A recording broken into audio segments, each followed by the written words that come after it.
د سیمې هیواد او د نړۍ تازه خبرونه هر غړي د کندوز رادیو څخه مه هېروئ.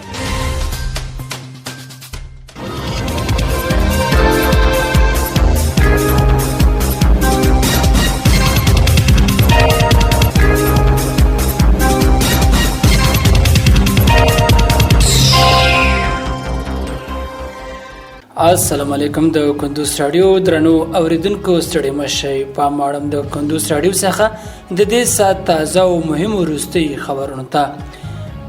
نن سه شنبه د دلویا د سلواغې میاشتې 18مه د 2023 میلادي کال د فبرवरी میاشتې 6 نیټې سره سمون لري.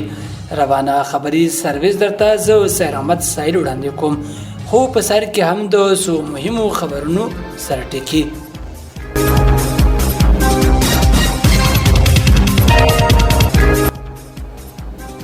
د بغلان امنیه قومندانۍ 12 د هاوان مرمۍ کشف او له منځه یوړي.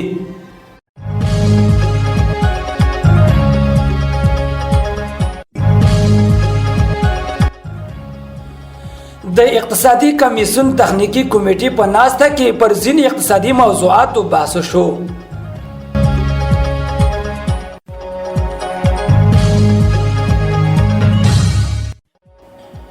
بغلان کې نږدې 1000 مالداران سره مرستې وشوې.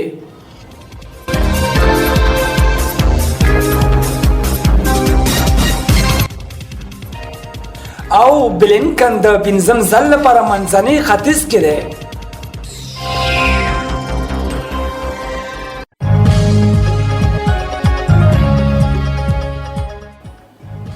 اوس هم بشپړ خبرونه.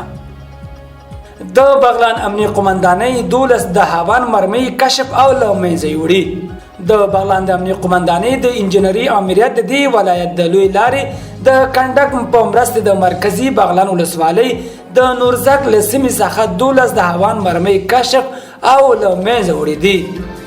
د بغلان د امنیه قومندانۍ د انجنیر عامر قاری احسان الله احسان وایي چې دغه مرمۍ له څو کلونو راپدې خو د مرکزی بغلان ولسوالۍ کې خښې شوې وي چې نن دغه ولایت د لوی لارې د کنډک قومندانۍ مولا محمد سید هدایت په همکارۍ او د انجنیري امریت په هلو ځلو کشف او له منځه یوړل شوي.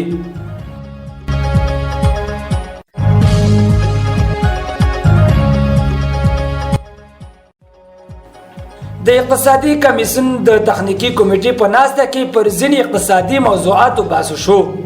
د اقتصادي کمیسیون د تخنیکی کمیټې په نوبتي ناسته کې له ایجنډا سره سم پر ځینې اقتصادي موضوعاتو بحث شوی دی. باختر اژانس ته د ریاست الوزرا د اقتصادي معاونیت د مطبوعاتي دفتر د معلوماتو لمخې د اقتصادي کمیسیون د تخنیکی کمیټې ناسته ته د کمال خان بندر د دویم فاز د امکان سنجید د لومړنیو مطالعاتو بشپړ راپور وړاندې شوی چې تر هر اړخیز بحث وروسته د اوبو انرژي او کرنې اوبو لګولو او مالداري وزارتونو او د ملي پراختیا شرکل د استازو څخه جوړ شوی کمیټې ته دنده وسپارل شوې.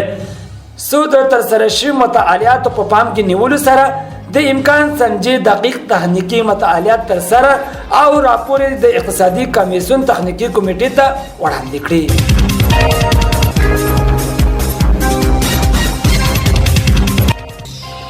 بغلان کې نږدې 1000 مالداران سره مرستې وشوې. د بغلان د کرنې او اوبو لګولو مالداري ریاست په همغږۍ د لاس په لاس دفتر له لوري د دې ولایت په 3 ولسوالیو کې له نږدې 1000 بزګرانو سره د څارویو د خوراکي کڅوړو او نغدي پیسو مرستې وشوې. د بغلان د کرنې او اوبو لګولو مالداري ریاست د معلوماتو له برخې مسؤل ولی امرخیل ویل چې د کرنې او اوبو لګولو او مالداري ریاست په همغږۍ د لاس په لاس دفتر له لوري د ولایت په نهرین مرکزی بغلان او په لخمري ولسوالیو کې له 993 مالدارانو سره مرستې وکړي. امرخیل زیاته کړه چې په دې مرسته کې هر مالدار ته 200 کیلوګرام حیواني ګنجاړه، جیره او 1550 افغانۍ ورکړل شوي چې 252 مالداران ته په لخمري کې 401 ته په مرکزی بغلان کې او 300 مالداران ته په نهرین کې دغه مرستې وشل شوي دي.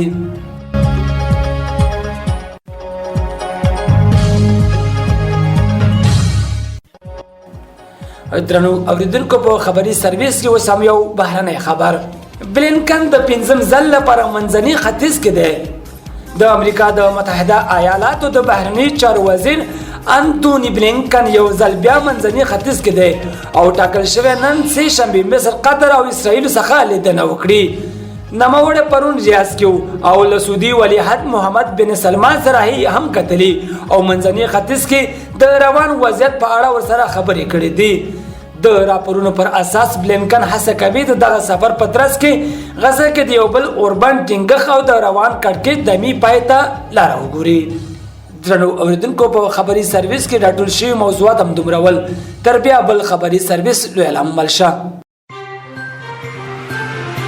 د سیمې، هیواد او د نړۍ تازه خبرونه هر غړي د کندوز رادیو څخه مه هېروئ.